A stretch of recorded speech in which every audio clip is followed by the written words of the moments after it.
Do you understand what's going on in the crypto markets at the moment and the general markets as a whole?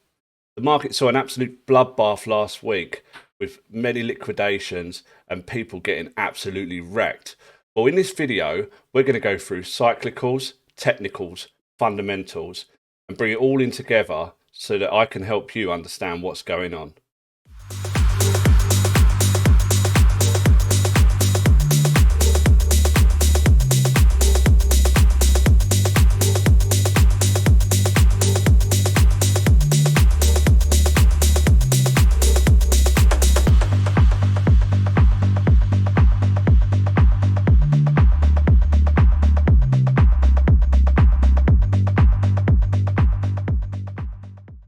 Hello and welcome back for another market update on Prodigal Son Crypto.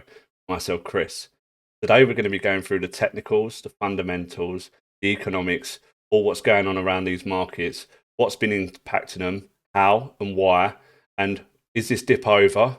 Are we ready to carry on the bull market? Let's jump inside and take a look. So the crypto markets are looking pretty green today. Bitcoin up 1.5%, Ethereum up 5%, XRP up 7%, BNB up 2.3%, Solana up 3.7%, Tron up 2.25%, Dogecoin up 4.29%, and Cardano up 4.63%. So overall, we see altcoins outperforming Bitcoin as we get this bounce in the market. But that isn't how things looked on Friday when the stock market closed. Losing 1.1 trillion off of the markets on Friday. It was a pretty rough week for the stock market. But that was despite the majority of the Mag 7, the top stocks in the S&P 500, Apple, Microsoft, Amazon, Meta, Alphabet, Nvidia, and Tesla. The only one that didn't beat their expected earnings was Tesla. The rest of them outperformed. And 1.1 trillion being wiped from the stock market in one day is nothing to be overlooked. If we can see here, the last time we saw anything like this, yes, it was a lot bigger, was back in April, okay? And before that, March of this year, okay? Previous to that, it was 2022, 2020. But I would say there's more money in the market now as the market caps grow on these huge assets. And over time, it will continue to do so as well. But that was a significant drawdown, meaning, has the market had its flush out, and are we carrying on from here? And you might have seen my YouTube short video where I said, if we get a $1 billion liquidation day in the markets for crypto, that would probably signal a good time to buy. And look, what did we get on that Friday? 1.01 billion wiped from the crypto markets, and 922 million of that on the long side. And just like that, we're back into greed again at 64. Yesterday went as low as 53 and we touched neutral. Are we going to get any fear? Well, historically in bull markets, we can stay in greed for a very long time, dipping into neutral or from extreme greed into greed. Generally staying in greed or extreme greed for a long time as we have the final run up of the bull run. So despite what's going on in the stock market, or fundamentally with what Jerome Powell said and being hawkish and pausing on cutting interest rates, Marty Party here explains how the crypto market works. Major centralized exchanges that hold volume dominance and have spot and perpetual markets control the prices. Their business is to sell bets to traders with leverage, loaned liquidity with collateral backing, and use market makers to stimulate the betting. They then use the same market makers to liquidate the bets they sold to traders. The perpetual futures market is 100x larger in daily volume than the spot market. This will be regulated away shortly with Clarity and Market Structure Acts, but will take time to propagate to offshore jurisdictions, which is where most of these exchanges are located. Until then, follow global liquidity on high time frame and liquidation levels on low time frame.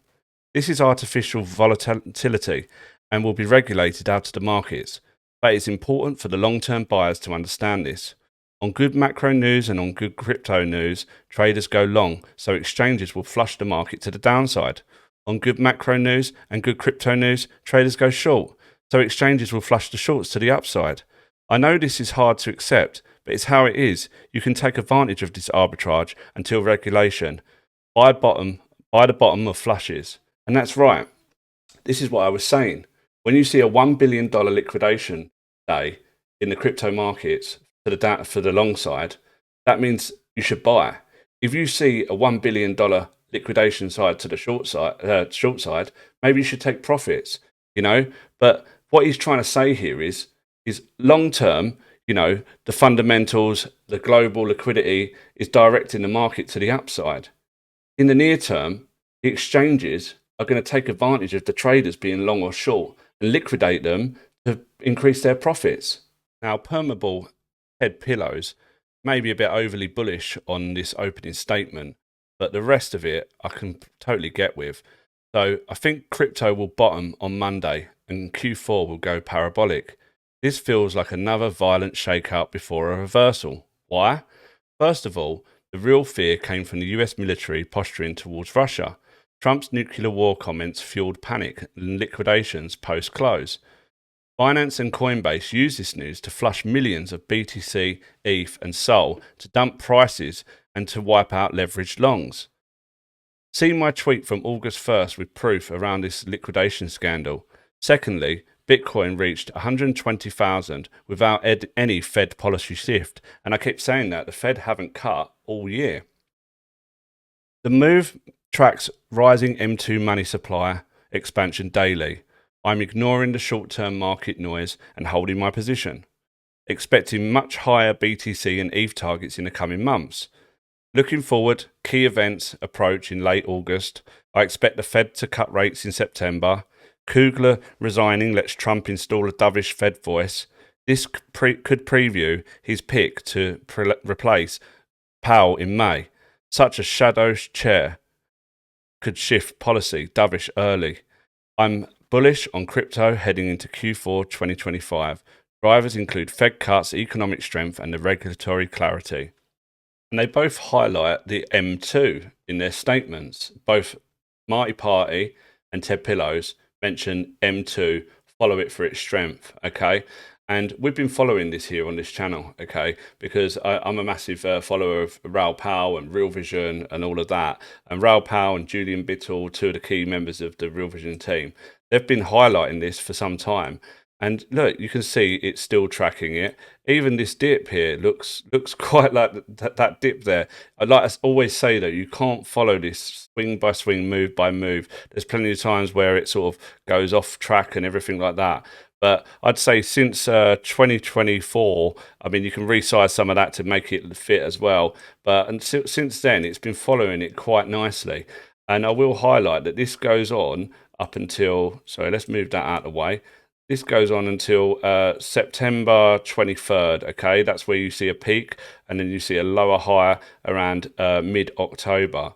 So what happens when we get there? Does it keep following like this? I don't have a crystal ball. I can't predict the future. But as long as this has been tracking it quite nicely, I'm tracking it nicely too. And this is not the only thing we're looking at. We're looking at many indicators, many charts, telling us that the bull market's still carrying on. So, yeah. And I quite like this statement here from funky.sui. Charts don't bottom when you feel bullish. They bottom when no one cares. Right now feels close. Boring price, silent rotation, big wallets buying. And when we take a look at this, where we are in the stages of the cycle for the total three, okay, where I've plotted out all of the emotions of the previous cycle, okay, and how they all play out one after another, okay. So in more recent times, we had the depression of the bear market, the disbelief, the hope, yeah, the optimism, and whereas Bitcoin's already at thrill, okay, altcoins, total three, still in optimism. A break of the old all-time high would call us belief, and then it would quickly get into thrill and euphoria, potentially by the end of this year. And Cointelegraph reports, odds of a 25 basis point Fed rate cut in September have surged to 69%, while chances of no change have dropped to 24%, according to Polymarket. Well, let's take a look. Okay, so it says here the 25 basis point decrease, 73% now. So it's even going up, that likeliness. Okay, no change, only 20%. 50 basis point decrease is 8%, and 25 plus increase is less than 1%. Okay, so it's most likely from the voters of Polymarket that we are going to see that rate cut in September. This could always be subject to change, but it's looking pretty good from this. And, you know, many top analysts and economists are also reporting the same, that there will be a rate cut. And as Trump keeps saying, he's too slow, Jerome. Majority of the world have been in a cutting cycle. And the only reason the Fed have been holding off has been because of tariff fear. And, you know, there's nothing in the data yet to show that tariffs have caused higher inflation to a degree that they should not cut rates. You know, what are they going to wait for, you know? And I won't read out this full statement, but this was just before Trump fired the head of the Bureau of Labor Statistics, accusing the agency of inflating job numbers before the election to favour Kamala Harris. So now she's gone, Trump can put someone in who he favours, who knows will get the job done with the data to show that they should cut rates. And to add to that, Adriana Kugler, who was on the Federal Reserve Board, announced that she was stepping down. Okay, so there was already two other Fed representatives that were pushing for cuts. Now, Trump will be able to replace this Adriana Kugler with someone else that he wants in there who will vote for cuts. And one of my favourite economic analysts, Henrik Zeberg, says, Fed is going to cut by 50 basis points in September, sending risk assets soaring into final highs. Now let this tweet age. So he's very bold with his statements, but quite often correct. So I hope he's right. I mean, most people were calling for the 25 basis point rate cut in September. But maybe we get 25 basis points in September, then 25 in October. Maybe that makes 50. But, you know, maybe it could all come at once in September. That would be mega bullish, if you ask me. And despite the $1 trillion flush out of the stock market last week, look, that's all it did. That one red weekly candle there, and we're already starting to see a bounce up on this Monday, okay? And look, that's just one little red candle in this big trend here and this bigger trend here, okay? If anything, even if it was to come back down, you know, to the old all-time high, or even touch this 13-week EMA, you know, everything's still intact. And if the stock market's intact, the crypto market's intact as well, to give you a bit of confidence. Now, I think nothing stops this train, but here's a bit of FUD from the guys in TradFire at Bloomberg, okay? US Treasuries halted their rally as traders brace for a hefty slate of bond sales this week. And I know many of us crypto guys don't really understand the bond market, so I'm going to explain this very clearly, okay? If bond prices go up, then interest rates on those bonds fall, meaning markets go up, okay? Let's have a look at the US 10-year. So looking closely at the US 10-year, okay, it's in this triangle formation, okay? It's touched the top a couple of times, it's touched the lows a couple of times. Now, you could say this looks like it's going to break one way or the other, okay? And that is true to some extent. But let's zoom it out a little bit, okay, and look at what the bonds yields have been doing, okay? Bearing in mind, okay, so if bonds are going down in price, the yields are going up, okay? If bonds are going up in price, the yields are coming down, okay? So if you look back, okay, when have you seen a rally like this in bond yields, okay, in recent times? Well, you can go back to 2007, 2008. There hasn't been a rally like that, okay? And I would argue that this looks a bit distributional, okay? Looking like this is going to come down. So, like I say, if the prices of bonds are going to go up and the yields are going to come down, and that's good for risk assets, then I'd say it looks like it's more in our favour. I mean, this is a weekly chart as well. So if I zoom in on the EMAs, okay, they're actually turning bearish, okay. 5 and 13 cross bearish, okay, and then you've got the 50. It's coming down below the 50 now again. Yes, it's done it before previously, So it's nothing to say it's definitely going to come down.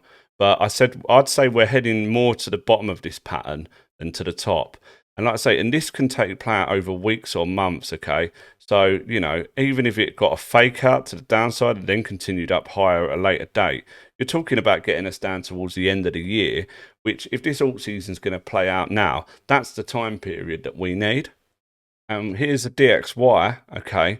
So still obviously in this rising channel that it's been in since around 2008, okay? And it tapped it recently at the lows again and bounced away, okay? But nevertheless, this is still a downtrend, okay? EMA's going bearish, okay? And in previous cycles, here we have 2021 and 2017, okay?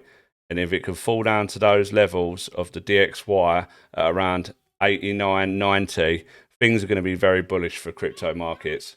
One thing that I wasn't pleased to see was the ISM got downgraded to 48 again. Okay, I was hoping we was going to get the above 50 reading, or at least a 50 reading to be precise, but we got another lower reading. Okay, but nevertheless, I still think this is a bottoming out pattern, okay?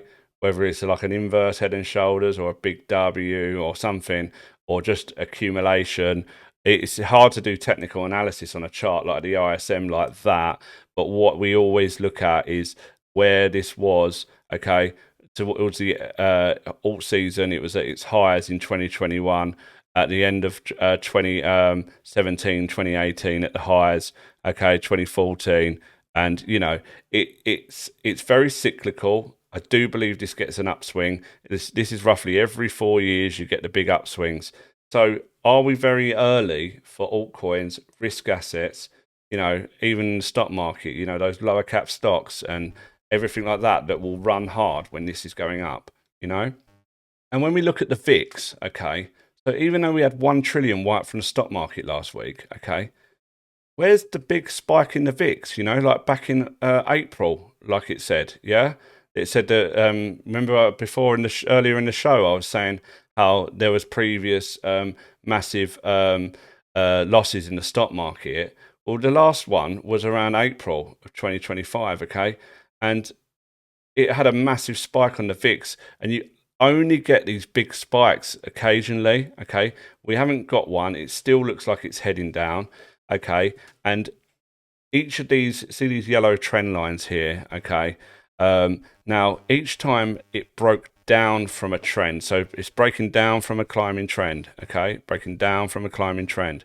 Each of those times were great for being in the markets. You had 2019 here, you had 2021, okay? You had 2022 was actually the bottom of the last bear market when everything started to climb up again. And now, look, just started to break down from it. Yes, it's above it now, but, you know, this is very, very choppy. It's hard to do TA on the VIX.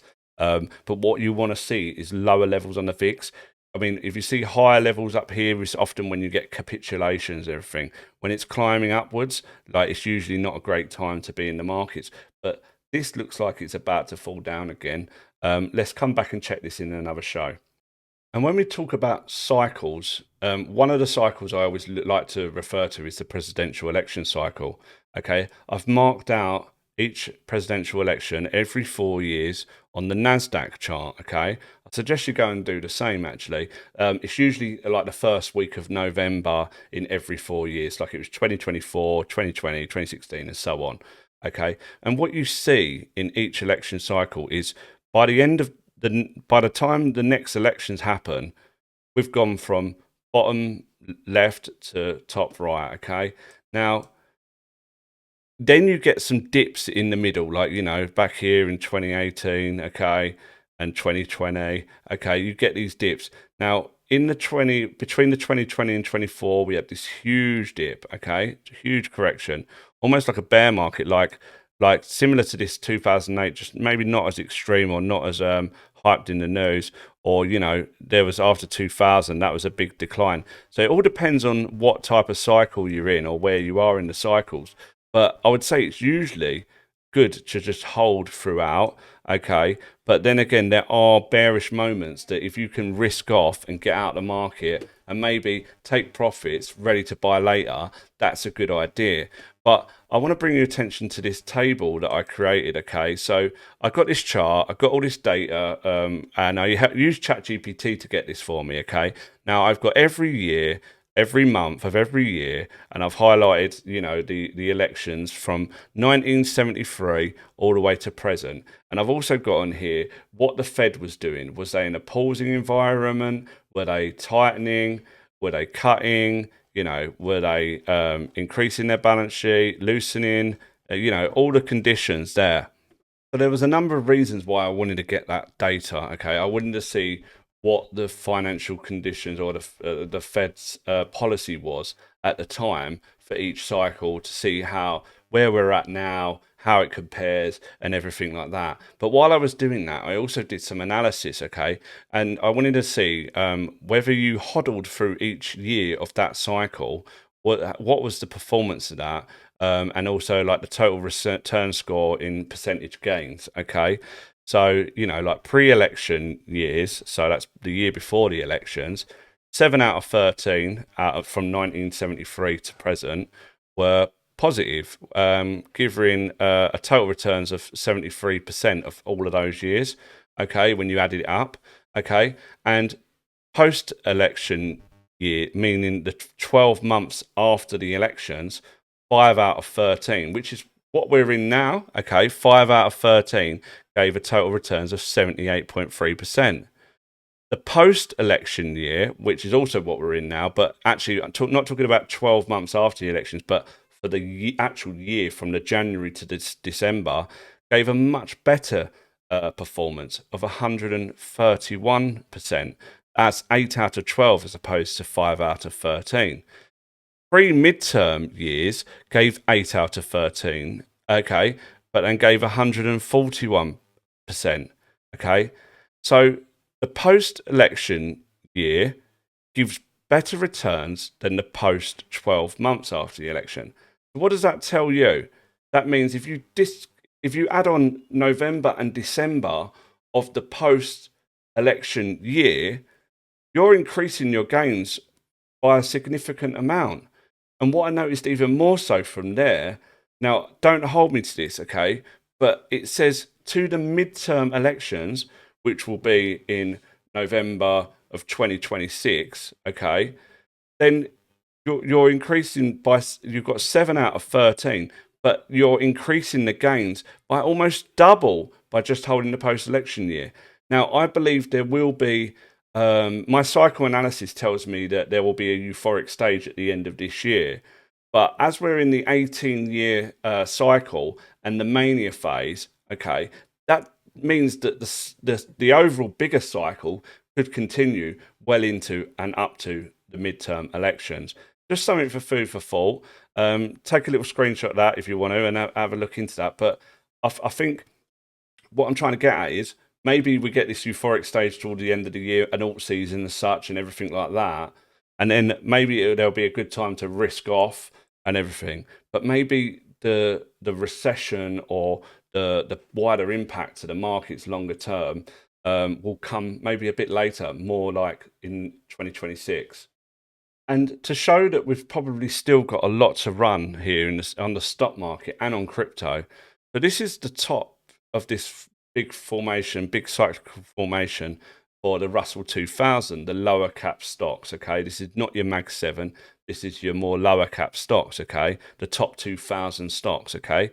So as you can see, this formation here, okay, and it's climbed up from this capitulation, recovered it well, and it's now retesting the 50-week EMA. It's retesting this support, so it's turned resistance once again into support again. And is it holding?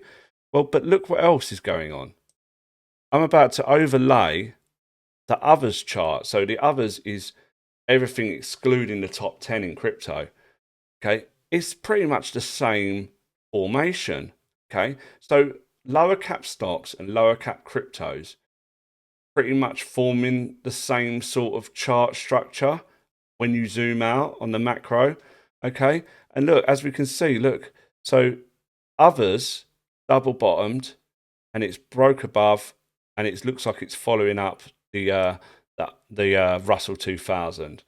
So that looks pretty good to me, because I do believe in this world with AI that we've got now, that the lower cap stocks, there's going to be all these small companies getting into AI and everything that's going to feed a bull market for the Russell 2000. I believe this breaks its all-time highs.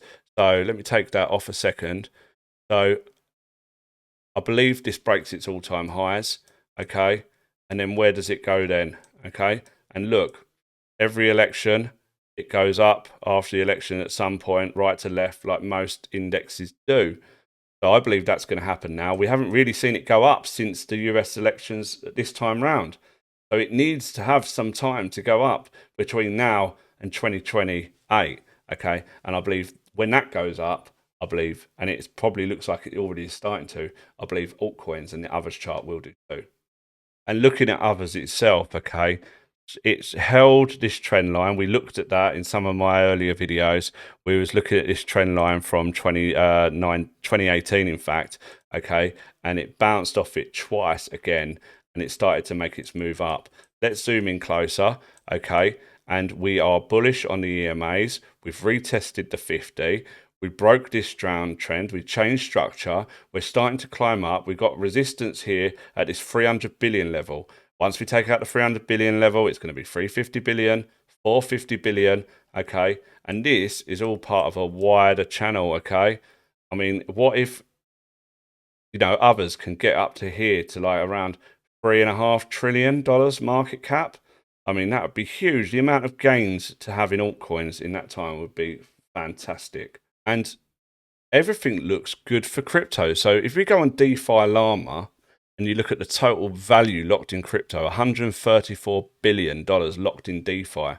And this is the chart of TVL, okay? Looks very similar to the cyclical bull market for crypto, okay? Looks like total, you know, total 2, okay? Very much dependent on ETH, okay? But we see these higher lows, higher highs, okay? And look, it's looking fine at the moment, you know? It's had this little pullback. And yeah, it looks like that's going to be absolutely fine. Sorry, I'm messing about there. And yeah, looking good. And then if we overlay there, let's add on DEX volume, okay?